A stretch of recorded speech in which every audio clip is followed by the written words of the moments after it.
Hi again, everyone. I'm Ollie Matthews. This is the Narcissistic Resistance. And this resistance video is sponsored by contribution from Sinead. And here's her story. Dear Ollie, after over a month-long deliberation, I have decided to come forward and write you my story, or what parts of it I can fit into this first letter. It is 3 weeks and 3 days now since my return from what I believe to be my last visit to my mother's house. With encapsulating inner panic but prevailing strength, I've decided to waive the chance to be anonymous and give you my name. I have been completely mentally drained over the past few months from trying to break away from the narcissist, my mother. I also have health issues playing up from the heartbreak and stress of coming to terms with the actual truth of my childhood. I buried it deep down I buried it down I'm sorry. I buried it down so deep to stop it from hurting me, and now it's all flooding back. Flashback and flashback. Flashback after flashback. So please stick with me if my letter is a bit all over the place and long.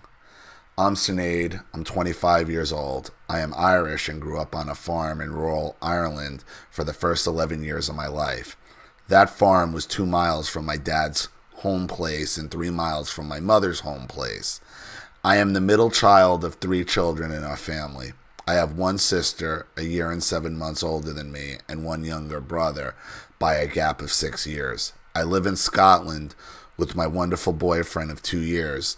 He has been instrumental in helping me survive the harshness of this abuse and my own mental illness. I also wouldn't be here talking to you now if it had not been for my little brother and his help over the past few years. And when I say help, I mean real help. Just asking, what's life like now? Just asking, what's life like for you now, Sinead, at this moment in time? While waiting in silence, listening with no judgments or flying off the handle. Just a response of support and validation that I wasn't going crazy. All this crap that was going on in our house was real. He also lightened up my life with his humor and the way to tell a story. He got these skills from Dad. My sister helped me survive my younger years, and we were best friends. Adding another thing to the grieving list, that bond me and my sister had. We were a powerful duo, and we clung together in extreme situations. I remember us both crying ourselves to sleep so many nights, and she would assure me that we would be okay as long as we stayed together. It worked for years until my sister started to become more and more deluded with Mom's flying monkey persona. Till now, where I extremely rarely get a glimpse of my sister, and now it has gone so far that she has to be a no contact too. I am too vulnerable around her, and it leaves me open to mind control tactics devised by my mom, if you get what I'm saying. I moved to Scotland to study nursing after finishing school in Ireland in 2013. Growing up on the farm was fun, but not much else about my childhood was. I mean, I still feel guilty for saying that. I have some good memories, ones where I had loads of time with my cousins and other nice times when I was younger. But looking at it factually as a whole, I was deprived of my childhood. Wow, it is still even hard to write that and to admit it. It feels like a deep hole inside my chest that there is the most wonderful, once-in-a-lifetime event, childhood, that I will never experience. No pun intended. I feel like not only am I in a weird kind of grieving mode for the people I am having to cut out, but I am also grieving my childhood in most memories of any good time. When I look back on them, it's not only the good things that I can remember. They are all shadowed by family dramas that were occurring at the time of the memory. Right, that's my broken plate theory. Look, once you take a plate and break it and try to glue it back together, it's never going to be the same. And now you can put your favorite food on that broken plate, and it's never going to be the same because you're still serving it on a broken plate. That's you. You're the plate. So any memories you're having, any good memories you were having from your childhood are overshadowed by the abuse because it's just good memories on top of a broken plate.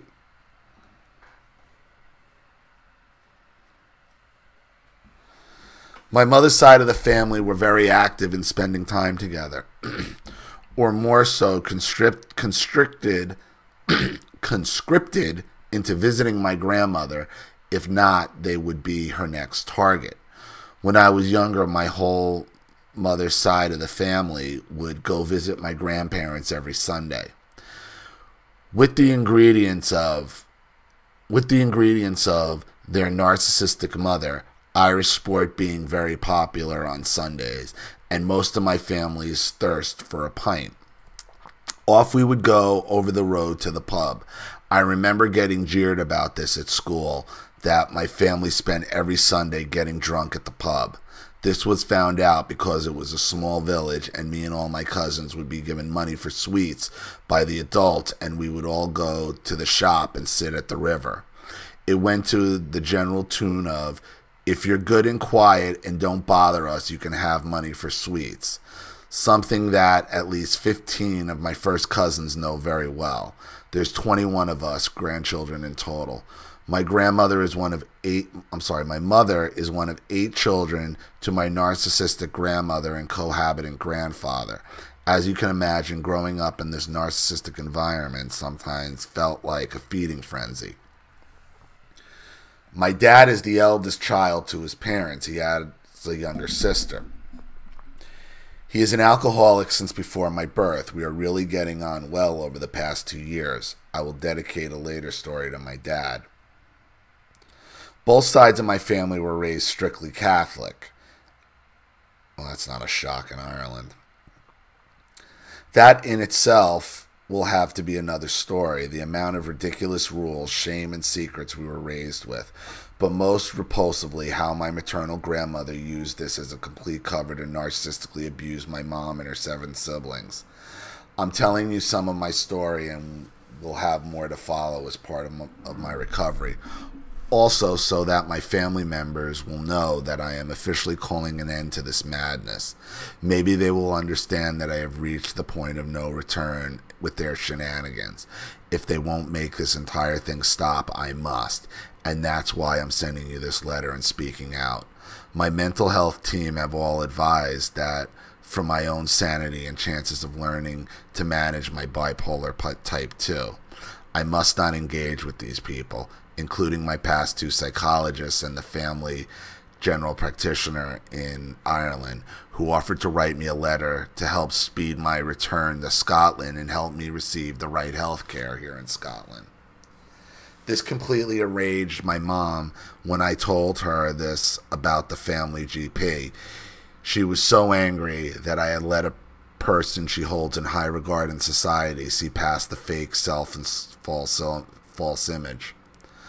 So in current, the issues that have finally drove me to try to yet again break free from this family. My sister is now 27 and has gone full throttle into the role of Mam's flying monkey. I am not sure if she is aware that there is a bigger generational trend and that she is just another source for my mom, a cog in the wheel. On the other hand, she is a very clever individual, and I feel judging on how shy and timid she was as a child, that she has come to the view of it's a dog-eat-dog trend in our family, and she has become a flying monkey as a survival form. Either way, she has stopped being my sister a while ago when she left me in the pit alone to be abused. That's the point that you get, even like when you're close to somebody. When it's basically, well, this is just how our family is, and they start making excuses for it. There are no excuses for it.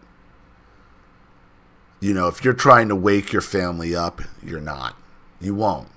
You need to go no contact, but don't go no contact with the hope that people are going to wake up and follow you. No, they're going to get worse.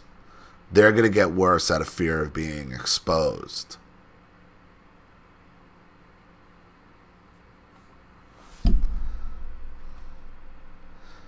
The last time I tried to go no contact when I was a second-year student at university, this resulted in deep depression.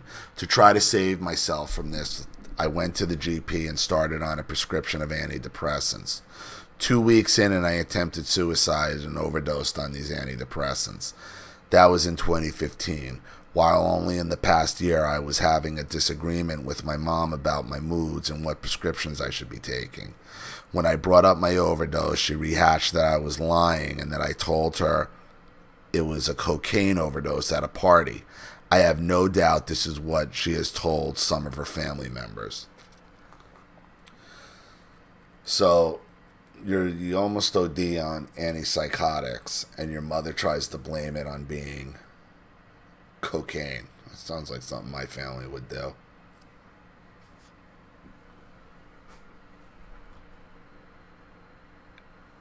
In June 2016, my own mental health was out of control. I could not perform many of the daily living requirements, often not moving far from my bed. I had completely lost my appetite and was not eating very healthy, if at all. My mom offered to help me out, and I fell back into being completely dependent on her and my stepdad.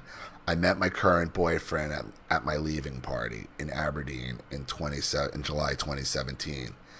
He helped me, got to know and support me, and all through a long-distance relationship.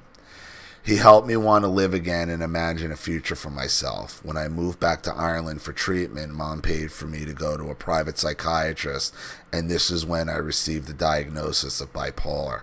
I honestly believe that she did this to help me out of the good of her heart, and maybe a hit of guilt for my upbringing.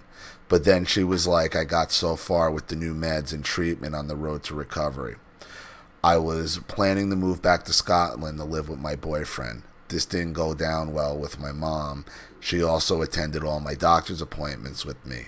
She did this under the reasoning that I was not able to tell the truth on how I was acting and treating people around me, and that I needed to be made clear of the effects of my behavior on other family members.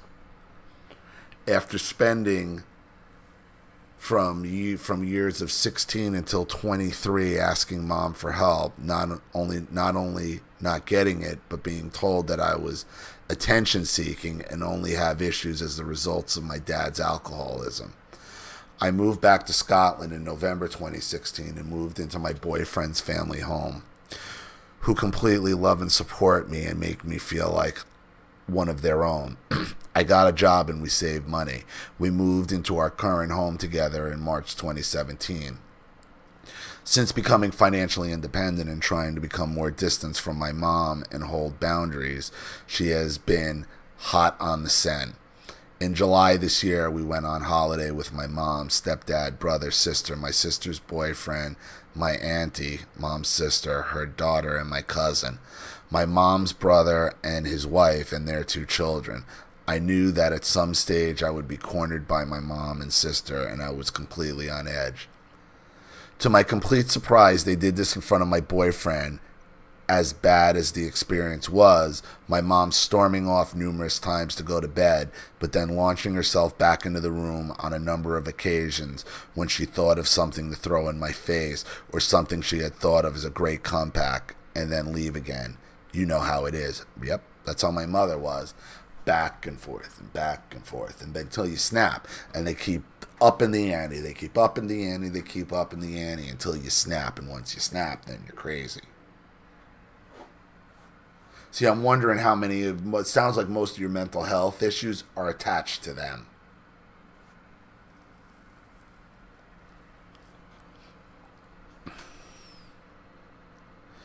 Meanwhile, my sister was clapping and screaming into my boyfriend's face. This whole argument came about as an intervention for the good of my health, and that my boyfriend is not sure how to control me and my bipolar, that they will need to step in. I have now had my fill of their rubbish. As a result of their actions, my boyfriend now also sees that my stories about what happened to me in my years growing up were actually real, not just a result of my exaggerations of the situations, which is unfortunately a symptom of my bipolar disorder. It has completely brought us together as a couple. He has been so understanding and advocate for what's best for my peace of mind. He has thought of me so much about loving himself and not letting this trauma define me, to rise above it and move on together. I'm now starting to picture my future and its possibilities. I know that if I put in the work, I can do as much as possible to have time to recover from this abuse and learn how to stabilize my bipolar disorder. My lifelong dream is to be a good mom and have a happy family. I want to give my future children the best chance of having a supported, stable mother. I want to give my supportive man my full energy and enthusiasm, something I'm not currently able to do as all my energy is being sucked away by people who don't even care for me. I'm now attending my 16th private counselor, and she has told me that to move on, I must deal with the heartbreak and the hurt of my childhood. To move forward and form a more positive connections and relationships. I can do this if I am still letting people take over. I can't do this if I'm still letting people take over my life, and I know that I won't be in a safe place to do this if my mom is anywhere in the picture. Exactly. She's telling you no contact. It's unfortunate you had to go through 16 counselors. I would wonder how bad your bipolar gets, these outbursts that I'm sure are happening, that they're using against you.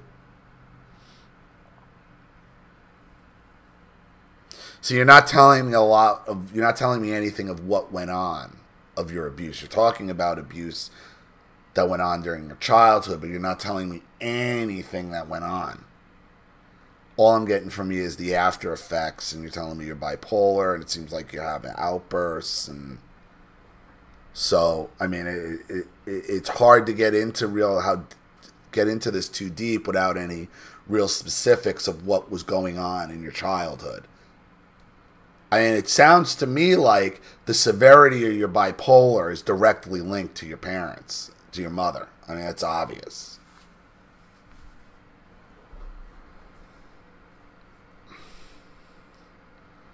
Another driving force behind this no contact is that of my mom's 2 older sisters have gone no contact with my grandmother only in the past 2 or 3 years. I don't want to keep avoiding the issue and come to the realization when I am in my mid-50s that she will never change, and I've wasted valuable time in my life which could have been spent with people who want me in their company, not just time spent as some kind of out of whack, no Thanksgiving family duty. Upon going to bed the night before my return to flight to Scotland 4 weeks ago, I heard the whispering chats going on between my mom, stepdad, and sister. Sister, why does she always say that? Mom, say what? That she won't be back if all this continues? Sister, yeah, she's always saying that. Mom, oh, I don't know. What does she think, that it's a privilege that we have her here? I don't know what to say to that girl anymore. Well, for the record, I do believe that it should be a privilege to have your daughter still visiting you. I would be delighted if it was my child and they decided to come spend some of their time and money visiting me in their 20s. Never mind expecting them to come every break they get from work, approximately 4 times a year, and put up with the nonsense that goes on and try again to wait for the hopes to kick in when they become better, more real, honest people. But this is the last straw. I will not sit around and let my bipolar be used, and very tactically over the past few months, to discredit any truths that they may speak out about when I go no contact. Nice attempt at damage control there, Mom. Just go to the emergency bag of tricks and pull out the old, oh, poor me, I've done everything to help my mentally ill child, but she's so unstable at the minute. I can't believe a word she says. So my mom has lost the privilege of me in her life. If you have lasted this far, cheers. Thank you all for being a listening ear. Be delighted for your input and advice. I would like to say thanks from my heart to you, Ollie, and all the narcissistic resistant contributors for making a channel like yours exist. It is safe to say that you and everyone else's stories are one of the main supports that I have been able to get by on the current one day at a time struggle, and are for the win. it's hard to say, Sinead, without knowing exactly what happened in your childhood. It's clear that your parents are trying to control you through your mental illness. And it's also clear your mental illness is worse when you're around them. And now, as your last psychologist is telling you, nothing is going to change until you go no contact. Nothing. Nothing. So any chance you have of getting control of your bipolar or your other issues are attached to you going and staying no contact with all this toxicity. Nothing changes until you break the cycle. Nothing changes until you get away. Nothing. So I hope to hear more of your story, to get into the abuse, because it's not really, anything there that you told me yet. So, I think you're afraid to tell your story, is what it sounds like, because you're not going to be believed. It sounds like your mother always calls you a liar anyway. You talked about the abuse, but you didn't talk about the abuse occurring, but not what it was. I hope the next time I hear some specifics of what went down. So I hope that helps. Thanks, Sinead, for the contribution in the story. I really appreciate it. Thank you to everybody watching. Please leave any opinions or advice in the comment section below. And again, if you want your story read on the channel, you have a topic you'd like me to cover, a narcissist you'd like to expose, you'd like to set up Skype, a phone call, have a private video made, or a Facebook live chat, or you'd like to sponsor a video like this for someone who needs help and can't afford it, or just make a contribution to the channel in general to keep it supported, growing, and successful, because this channel survives 100% on contributions from all of you. Without you guys, all this goes away. So if you like what you see here and you want to see more videos like this, you know what to do with the PayPal and email links in the description box. Also, please like and share this video wherever you can. Subscribe to my channel if you haven't, and be sure to click the subscription bell to be notified of all my video uploads. I'm Ollie Matthews. This has been The Narcissistic Resistance. Take care.